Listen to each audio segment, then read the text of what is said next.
దేశంలో uniform civil code రచ్చ మళ్లీ రాజుకోనుందా? వాతావరణం చూస్తుంటే అలాగే కనిపిస్తోంది. 78వ స్వాతంత్ర్య దినోత్సవం రోజున ప్రధాని మోడీ సుదీర్ఘ ప్రసంగంలో యూసీసీపై కీలక వ్యాఖ్యలు చేశారు. రాష్ట్రాలు యూసీసీని అమలు చేయాలన్నట్లే ప్రధాని మోడీ మాటలున్నాయి. దీంతో రాబోయే రోజుల్లో రాజకీయ వేడి రగులుకునే అవకాశాలు లేకపోలేదు. కొన్నేళ్లుగా దీనిపై వాదోపవాదాలు జరుగుతున్న తరుణంలో ఇండిపెండెన్స్ డేలో మరోసారి సివిల్ కోడ్ ప్రస్తావన చర్చకు దారితీసింది. అయితే మోడీ మూడో టర్మ్లో సివిల్ కోడ్ రాబోతోందా? దీనికి రాష్ట్రాలన్నీ ఒప్పుకుంటాయా? Let's focus.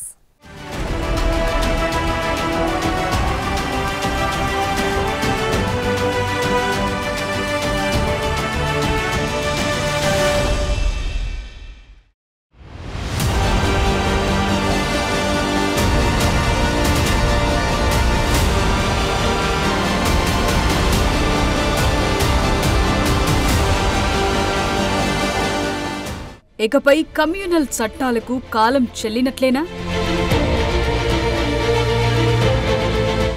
పౌరులందరికీ సమానంగా వర్తించే యూసీసీ ఖాయమేనా?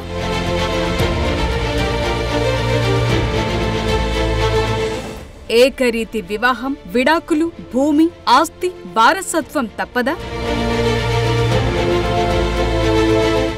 దేశంలో యూనిఫామ్ సివిల్ కోడ్ రాబోతోందా?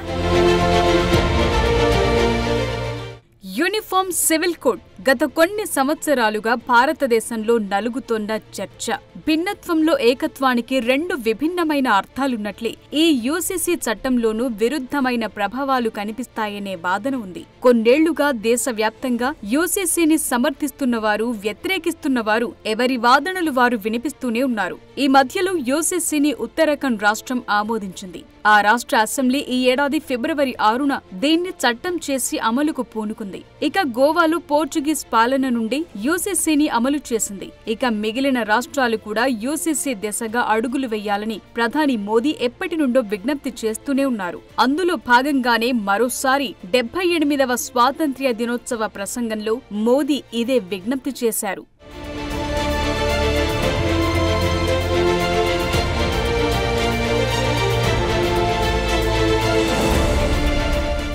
ప్రధానమంత్రి నరేంద్ర మోదీ ఆగస్టు 15న ఎర్రకోట నుండి 78వ స్వాతంత్ర్య దినోత్సవ ప్రసంగంలో యూనిఫామ్ సివిల్ కోడ్ వెంటనే అమలు చేయాల్సిన ఆవశ్యకతను నొక్కి చెప్పారు. దేశంలో విభిన్నంగా ఉన్న సమాజానికి నిజమైన ప్రాతినిధ్యం ఉండాలంటే ప్రస్తుతమున్న కమ్యూనల్ సివిల్ కోడ్ కు సెక్యులర్ సివిల్ కోడ్ తో భర్తీ చేయాల్సిన అవసరం ఉందని అన్నారు.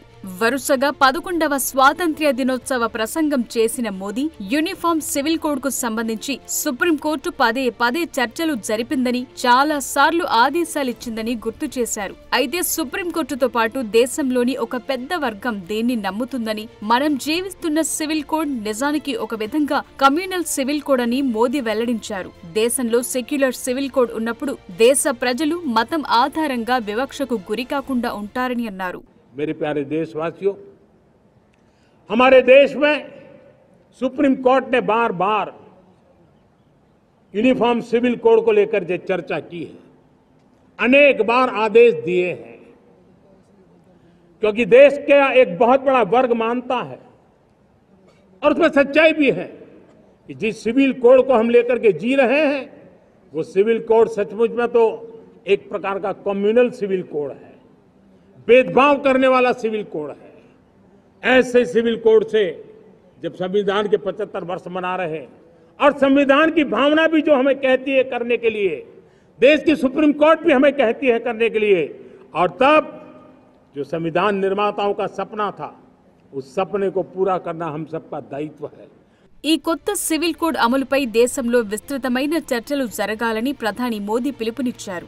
సెక్యులర్ సివిల్ కోడ్ పై ప్రతి ఒక్కరూ తమ అభిప్రాయాలను అందించాలని విజ్ఞప్తి చేశారు.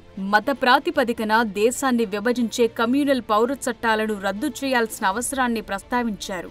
ఆధునిక సమాజంలో వాటికి స్థానం లేదని, ఈ సమయంలో సెక్యులర్ సివిల్ కోడ్ అవసరమని అన్నారు. దీనివల్ల సామాన్యులకు లాభముంటుందని అన్నారు. इस गंभीर विषय पर देश में चर्चा हो, व्यापक चर्चा हो, हर कोई अपने विचारों को लेकर के आए और उन कानूनों को जो कानून धर्म के आधार पर देश को बांटते हैं, जो ऊंच नीच का कारण बन जाते हैं, ऐसे कानूनों को आधुनिक समाज में कोई स्थान नहीं हो सकता है।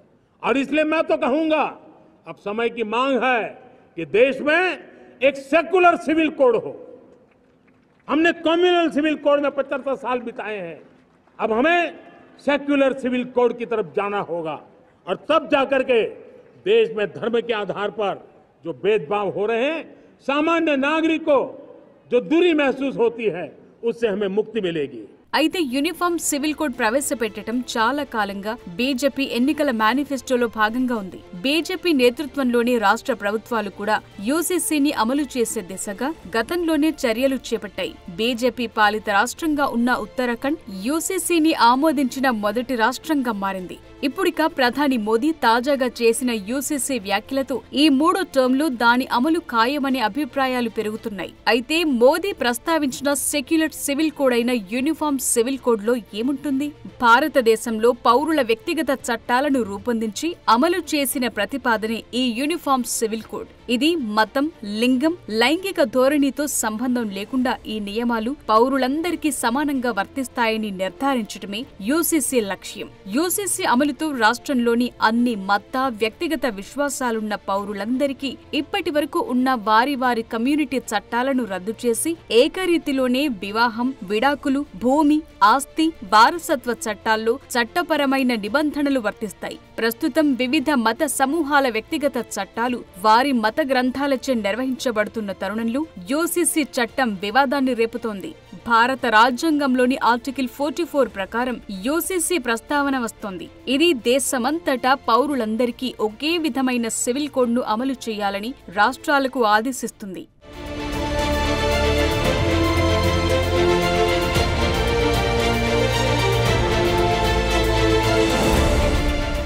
ఈ అంశం ఒక శతాబ్దానికి పైగా రాజకీయ రచ్చకు, చట్ట సభల్లో చర్చకు కేంద్రంగా ఉంది. పార్లమెంట్లో ఈ చట్టం కోసం భారతీయ జనతా పార్టీ ఎప్పటి నుండో ఒత్తిడి చేస్తోంది. ఒక విధంగా ఈ చట్టం బీజేపీ ప్రధాన ఎజెండాలో ఒకటి. బీజేపీ అధికారంలోకి వస్తే యూసీసీని అమలు చేస్తామని మొట్టమొదట 2019 లోక్సభ ఎన్నికల మేనిఫెస్టోలో వాగ్దానం చేశారు. అప్పటి నుండి ఇది నలుగుతూనే ఉంది.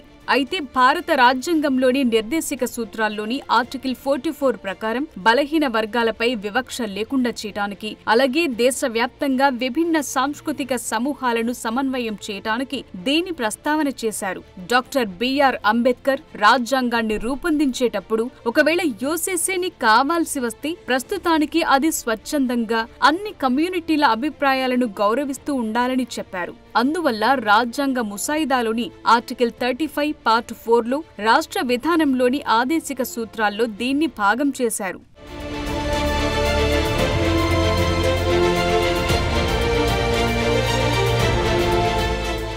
ఇక దేశం దాన్ని అంగీకరించడానికి సిద్ధంగా ఉంటే యూసీసీకి అన్ని రాష్ట్రాల ఆమోదం లభించినప్పుడు మాత్రమే దీన్ని అమలు చేసే విధంగా రాజ్యాంగంలో రాశారు. అందుకే మోదీ అన్ని రాష్ట్రాలు తమ అభిప్రాయాలను తెలియజేస్తూ కేంద్రంతో చర్చించాలని విజ్ఞప్తి చేశారు. అయితే నాడు రాజ్యాంగ పరిషత్లో అంబేద్కర్ చేసిన ప్రసంగంలో కీలక అంశాన్ని వెల్లడించారు. రాష్ట్రానికి అధికారం ఉన్నంత మాత్రాన ఏ రాష్ట్రమైనా ఈ చట్టాన్ని వెంటనే అమలు చేయటానికి ముందుకు వెళుతుందని ఎవరూ భయపడాల్సిన అవసరం లేదని అన్నారు. ఈ అధికారాన్ని ముస్లింలు లేదా యూసీసీతో ఇబ్బంది అనుకునే ఏ ఇతర కమ్యూనిటీ అయినా దానిపై అభ్యంతరాలను వ్యక్తం చేయొచ్చని అన్నారు.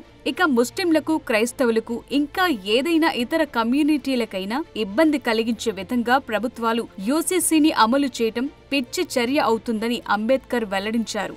సరిగ్గా ఇదే అంశం ఇప్పుడు బీజేపీ ప్రభుత్వానికి అడ్డంకిగా మారింది. ఉత్తరాఖండ్లో 2 పర్యాయాలు అధికారం చేపట్టిన బీజేపీ ప్రభుత్వం దీని అమలుకు సిద్ధమైనప్పటికీ వందల కొద్దీ పోలీసుల భద్రతా వలయం మధ్య ఉత్తరాఖండ్ అసెంబ్లీలో యూసీసీ చట్టంగా రూపొందించింది. అయితే మిగిలిన రాష్ట్రాల్లో ఇది సాధ్యమవుతుందా?